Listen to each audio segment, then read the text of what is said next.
tidak sekedar percaya cukup, tetapi harus punya kualitas. Gitu. Nah, itu yang penting. Kalau anugerah itu kita artikan sebagai keselamatan, maka mari kita nilai keselamatan itu sangat besar dalam hidup kita. Keselamatan ini tidak main-main, iman juga tidak main-main gitu. Gitu ya. Nah, lalu apalagi yang kita mengerti dengan kata anugerah? Anugerah itu apa? Pak, anugerah itu berkat, Pak. Pak, anugerah itu ini, Pak. Pak, anugerah itu ini. Oke. Capailah anugerah yang menurut Bapak Ibu benar. Lalu kita lakukan dengan sungguh-sungguh di hadapan Tuhan. Mari kita melihat firman Tuhan. Saudara-saudara yang kekasih, bagaimana pemahaman kita mengenai anugerah yang dapat mengubah kehidupan kita? Firman Tuhan katakan bagaimana pemahaman kita mengenai anugerah yang mampu mengubah hidup kita. Yang pertama, di dalam ayat 17 dikatakan, jadi siapa yang ada di dalam Kristus. Ini ayat ini sangat menarik, saudara-saudara. Kok menarik ya Pak? Ya, menariknya di mana? Saudara perhatikan ayat 17. Jadi siapa yang ada di dalam Kristus?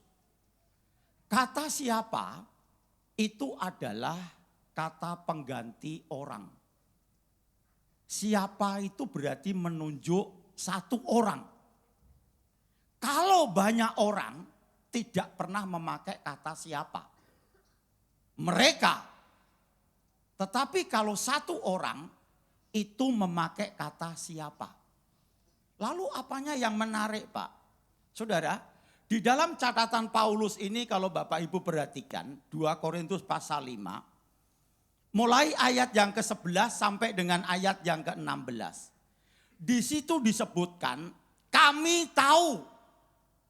Berarti kami itu kan banyak orang saudara. Nah ya ayat 12. Dengan ini kami tidak berusaha. Kata kami lagi. Ayat 13.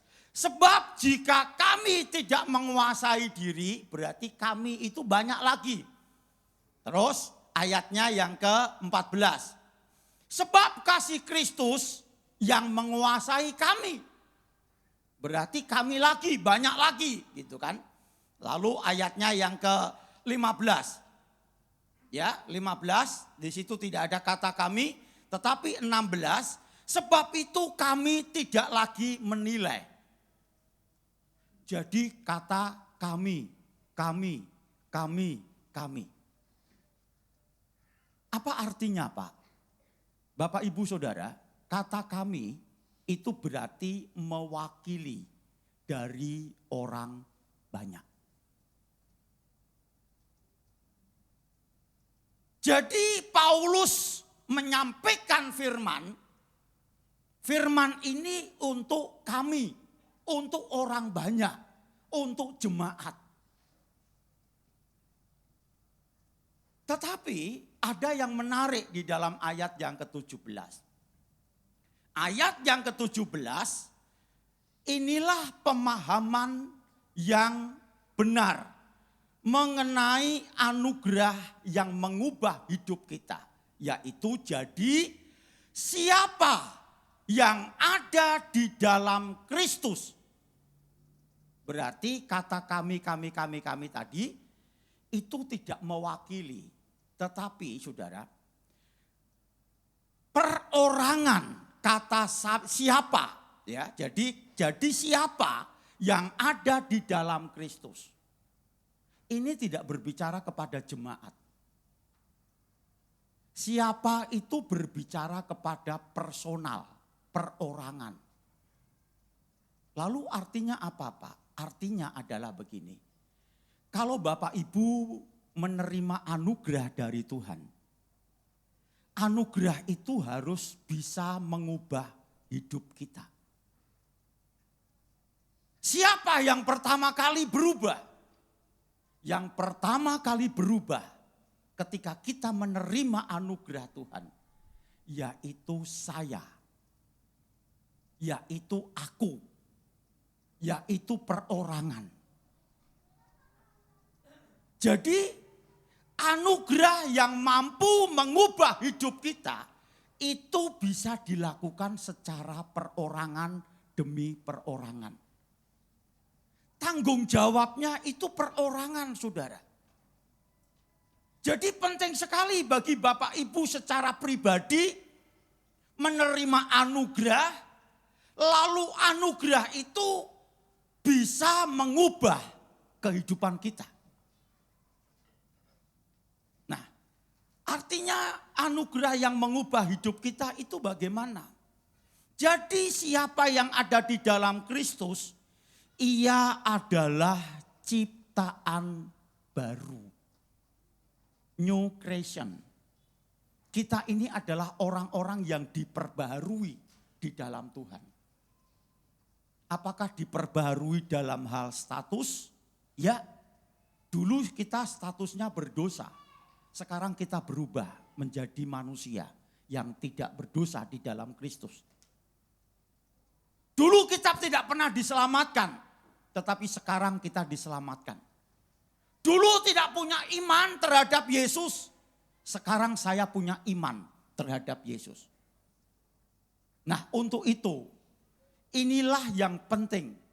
Manusia yang diperbaharui di dalam Tuhan, itu yang menjadi penting bagi kita.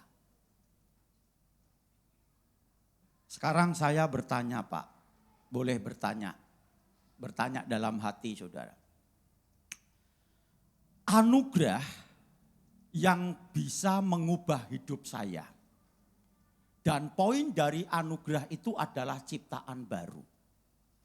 Ciptaan baru yang bagaimana? Yang bisa mengubah hidup saudara dan saya. Saudaraku, dalam ciptaan baru itu terkandung makna mengenai kelahiran kembali. Yohanes pasal 3 ayatnya yang ketiga di sana berbicara mengenai manusia baru.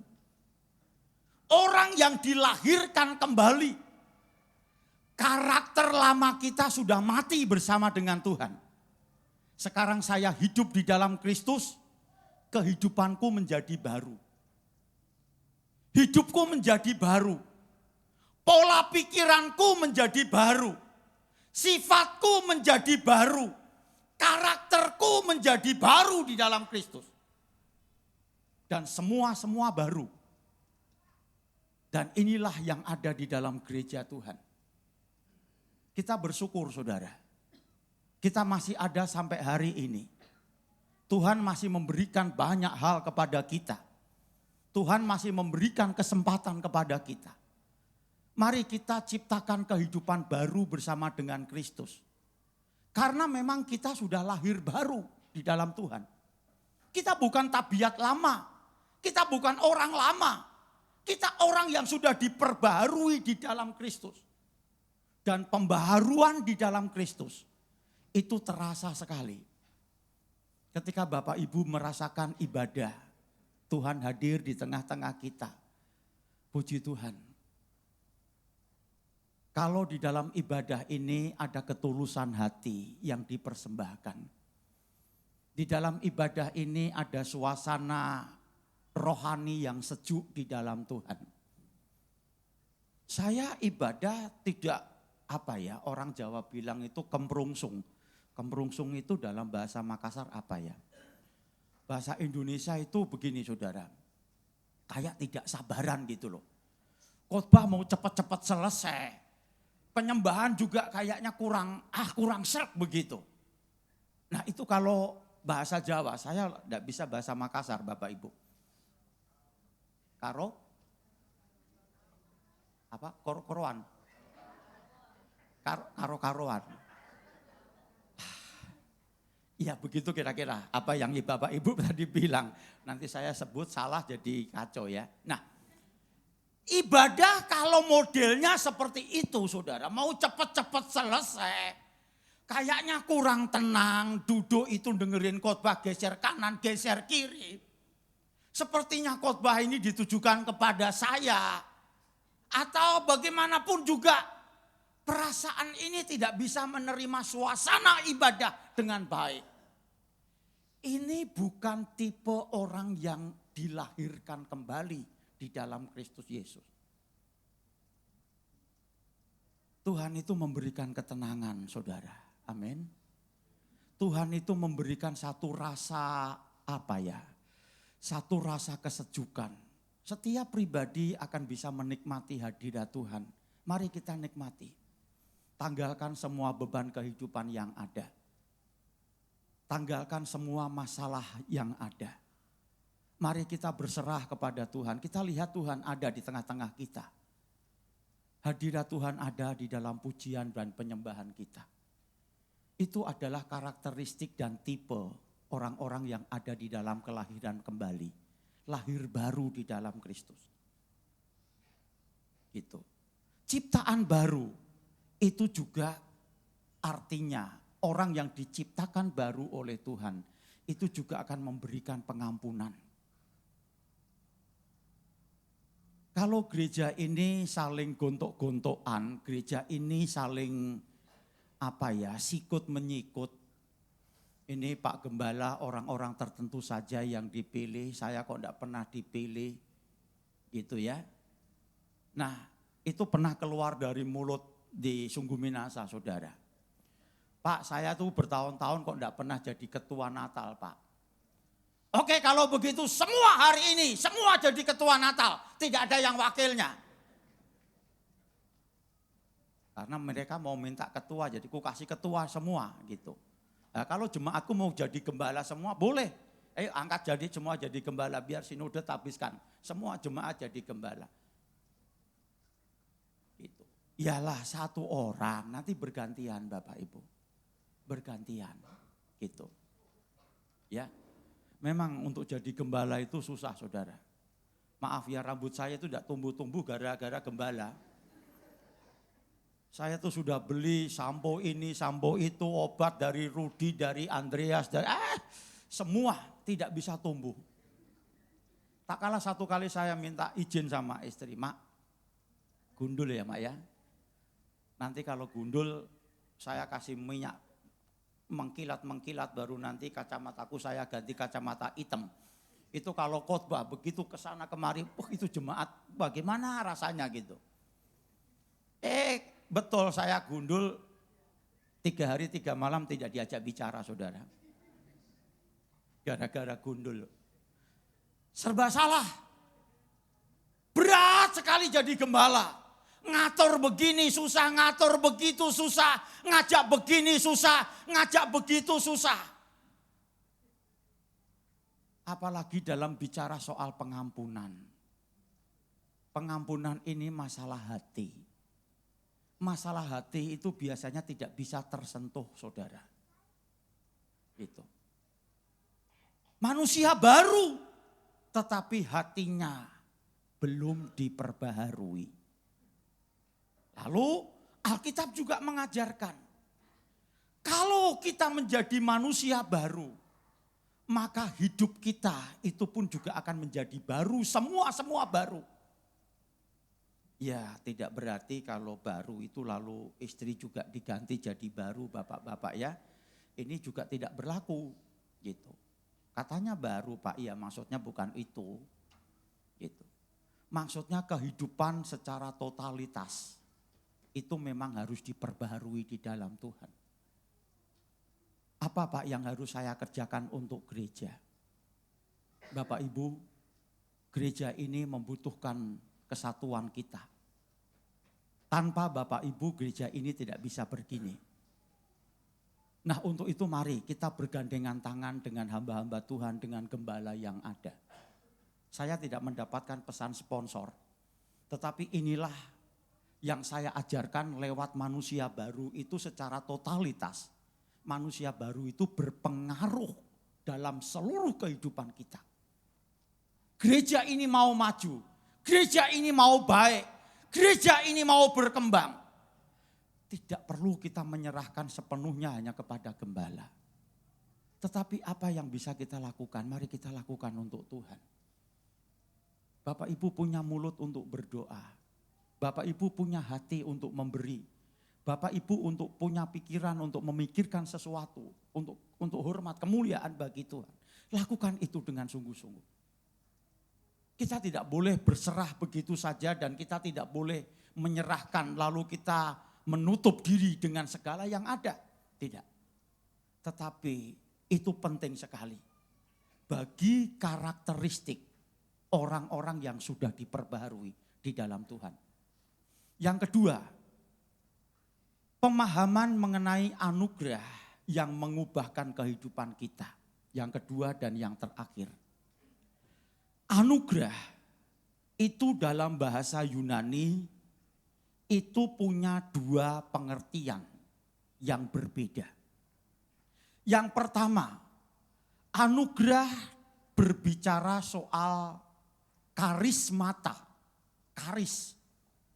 Karismata itu adalah anugerah secara spiritual. Jadi anugerah secara spiritual itu artinya apa? Artinya adalah hal-hal spiritual kita itu harus mampu mengubah hidup kita dari dalam. Contohnya apa Pak? Hal-hal spiritual. Sederhana, beribadah. Bagaimana nilai ibadah Bapak Ibu di tempat ini? Apakah Bapak Ibu punya kualitas mengenai ketaatan beribadah? Apakah Bapak Ibu punya kualitas mengenai kesetiaan dalam beribadah? Atau kita beribadah itu Senin Kamis. Misalnya Senin Kamis itu ya minggu ini ibadah. Minggu depan tidak ibadah. Minggu depannya lagi ibadah. Minggu depannya lagi tidak ibadah. Jadi lobang-lobang saudara, itu Senin Kamis. Ada apa ibadah itu mesti lobang-lobang? Dulu saya punya perasaan begini, sebelum saya hamba Tuhan.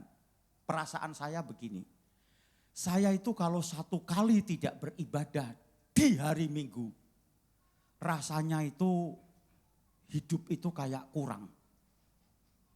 Mama biasanya umpamakan dengan makan tanpa garam, itu ibadah itu lobang. Jadi 1 bulan ibadah itu 1 kali tidak datang, itu rasanya kayak makan itu kurang garam. Hambar dalam hidup. Seperti itu perasaan saya saudara. Saya tidak tahu perasaan Bapak Ibu. Ya, tadi pagi ada majelis gereja yang melaporkan ke saya, Pak, si A pagi ini tidak melayani, pergi kemana? Ke Malino. Oh mungkin ada acara saya bilang, mungkin ada acara di Malino. Tidak Pak. Jadi dia di Malino jalan-jalan bersama dengan keluarganya. Ya enggak apa-apa, puji Tuhan. Doakan supaya cepat pulang, tidak terjadi apa-apa di Malino. Itu kan gembala yang baik Bapak Ibu, betul enggak? Betul enggak Bapak Ibu? Doanya baik-baik, di sana diberkati Tuhan, bawa sayur banyak-banyak, bawa oleh-oleh banyak-banyak, singgahlah di gereja sebentar saja, lalu pulang ke rumah gitu. Bukan marah-marah gembalanya kan, padahal dia tugas hari Minggu. Tetapi hanya gara-gara jalan-jalan dia melupakan tugas itu. Nah, maksud saya begini saudara, boleh bepergian, boleh meninggalkan tugas pelayanan. Yang pertama, tahu etika. Telepon dulu atau WA, ini kan sekarang sudah ada WA. Pak Gembala terima kasih, saya tidak bisa hadir Pak. Gitu. Di Sungguh Minasa itu sejak saya jadi gembala saudara, hidupnya itu makmur jemaat itu, enak saudara. Tapi waktu dulu, maaf ya, gembala senior Pak Dayo dulu, Jemaatnya takut sekali kalau dia tidak datang beribadah. Jangan ditanya saudara. Disikat habis-habis didatangi di rumah. Gitu. Ya toh? Majelis saja itu kalau tidak pakai baju putih. Dapat kok. Dapat. Gitu. Apalagi maaf ya Bapak Ibu. Ada biasa majelis itu pakai baju putih tetapi kancing di atasnya ini tak buka. Pernah ya? Kalau sudah. Nah ini sudah hati-hati ini. Ini dapat ini. Gitu. Itu gembala-gembala zaman dulu. Ini saya ceritakan beliau sudah almarhum. Ya tetapi luar biasa. Ya strength tetapi mantap. Gitu. Nah di anak mantunya ini enggak begitu. Bolehlah mau buka baju. Jangankan kancing satu. Buka semua bajunya saja enggak apa-apa. Aman sih bagi saya. Asal kau mau buka saja. Gitu. Ini anak mantunya baik. Gitu. Tetapi jemaatnya malah tidak baik. Justru malah nginjak-nginjak tambah gitu. Itu yang terjadi saudara. Bagaimana dengan kualitas kesetiaannya kalau begitu? Nah padahal perhatikan baik-baik. Ketika saya menerima anugerah. Yang pertama. Anugerah dalam bentuk karismata. Itu adalah anugerah spiritual. Mari kita cari kualitas hidup secara spiritual dalam hidup kita. Surga itu pribadi lepas pribadi urusannya. Surga itu tidak keluarga.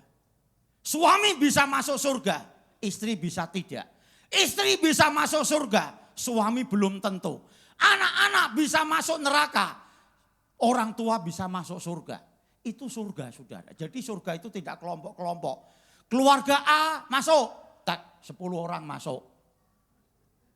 Keluarga C masuk, 6 orang masuk. Bukan begitu namanya surga. Surga itu personal, urusannya pribadi lepas pribadi. Amin saudara-saudara. Untuk itu kualitas iman, kualitas spiritual, kualitas rohani, itu menjadi pertanggungjawaban pribadi. Gitu. Penting sekali. Kalau tidak diajarkan hari ini, ya kita nanti tidak akan tahu apa yang terjadi nanti. Gitu. Nah oleh sebab itu mari kita cari kualitas rohani dengan baik.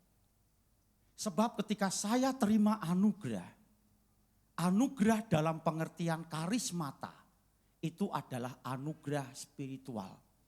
Dan anugerah spiritual itu harus dipertanggungjawabkan secara pribadi lepas pribadi. Bapak Ibu yang kendor di dalam doa sekarang ini, mari kita tingkatkan kembali. Bapak Ibu yang datang beribadahnya Senin Kamis, mari kita tingkatkan kembali. Bapak Ibu yang sekarang ini punya kehidupan rohani yang lain misalnya dalam hal-hal apa misalnya. Itu mulai berkurang, mulai jauh dari Tuhan, mulai berkurang, mulai jauh dari Tuhan. Mari sekarang kita bangun kembali. Tuhan hari ini saya terima anugerah, tetapi anugerah dalam bentuk ini, karismata ini adalah anugerah spiritual. Yang kedua, kata anugerah dalam bahasa Yunani disebut eulogia. Eulogia ini adalah anugerah dalam bentuk berkat. Anugerah dalam bentuk berkat, anugerah dalam bentuk pujian, anugerah dalam bentuk kesuksesan, dan anugerah dalam bentuk keberhasilan.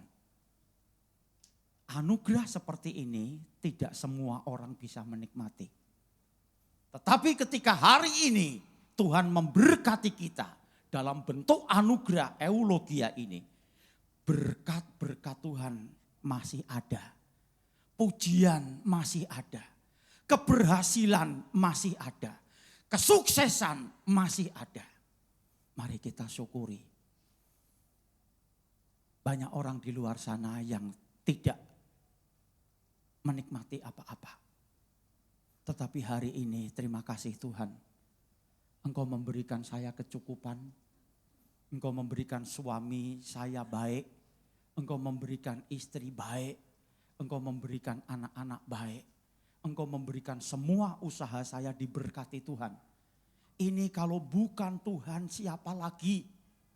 Kekuatanku terbatas. Tetapi karena Tuhan, hari ini aku ada. Aku diberkati, aku sukses. Oleh sebab itu saya mau pelihara anugerah. Anugerah yang seperti inilah yang bisa mengubah hidup saudara. Mari Bapak Ibu. Terakhir kali sebelum saya tutup khotbah saya.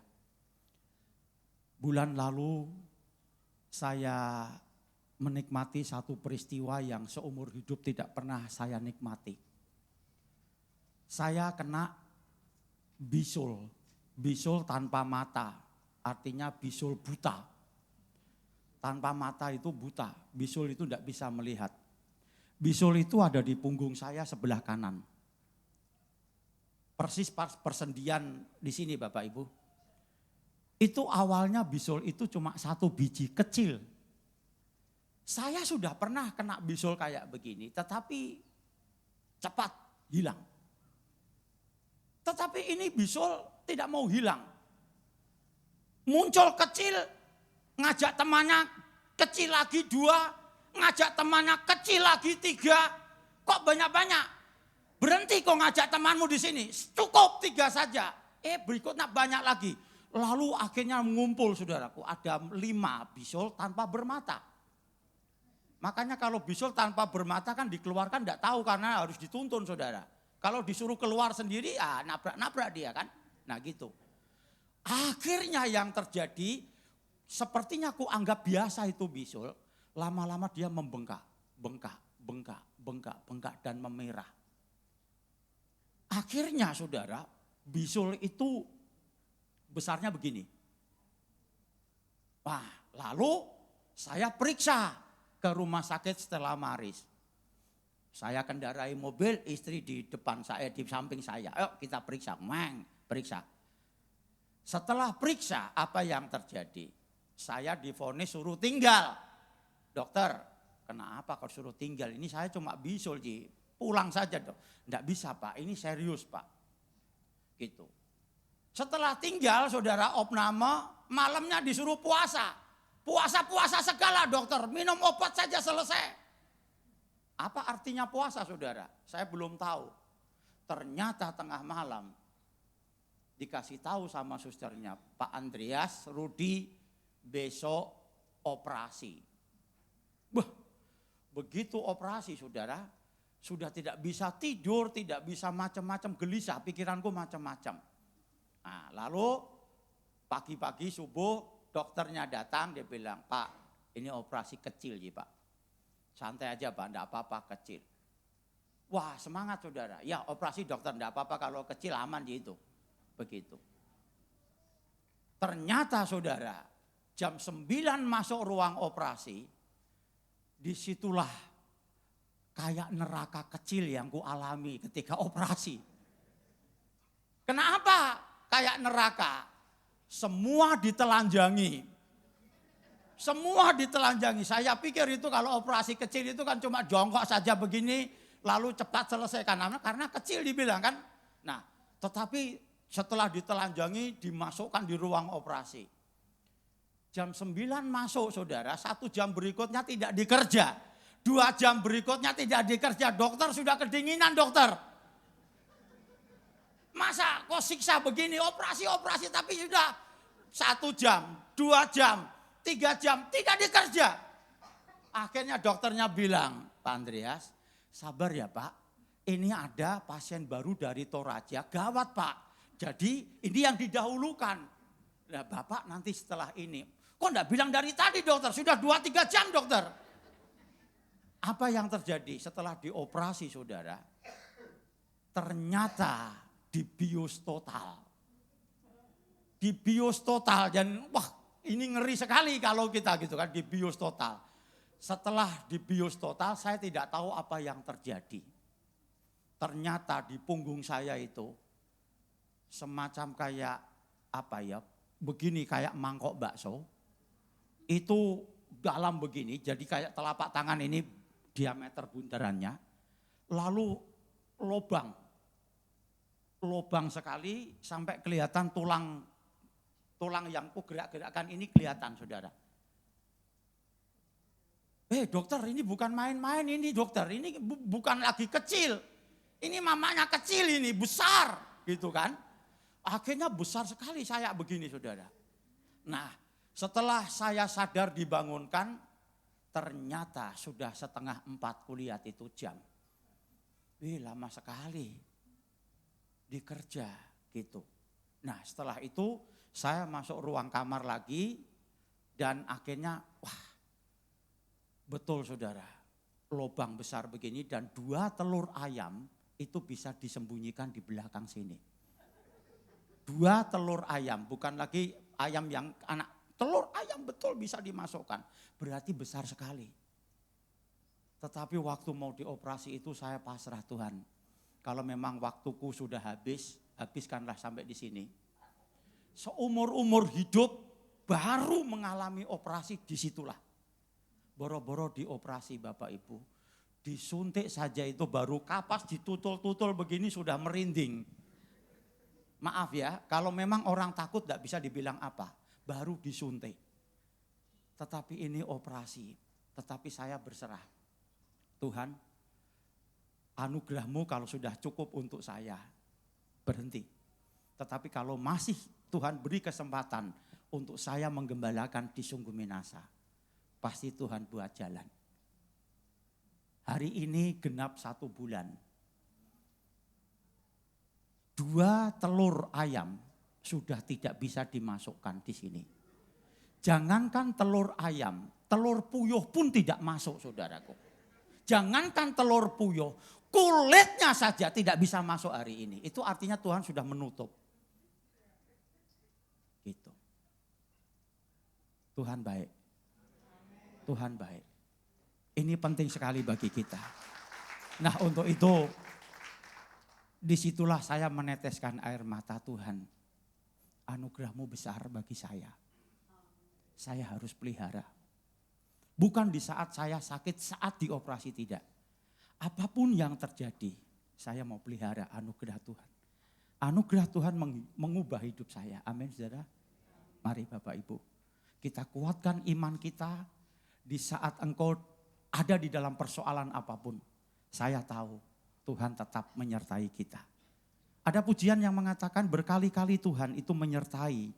Berkali-kali Tuhan itu menolong. Tetapi kita percaya. Apa yang Tuhan mau inginkan, Tuhan akan terus memberkati kehidupan kita. Mari kita bangkit berdiri saudara. Haleluya.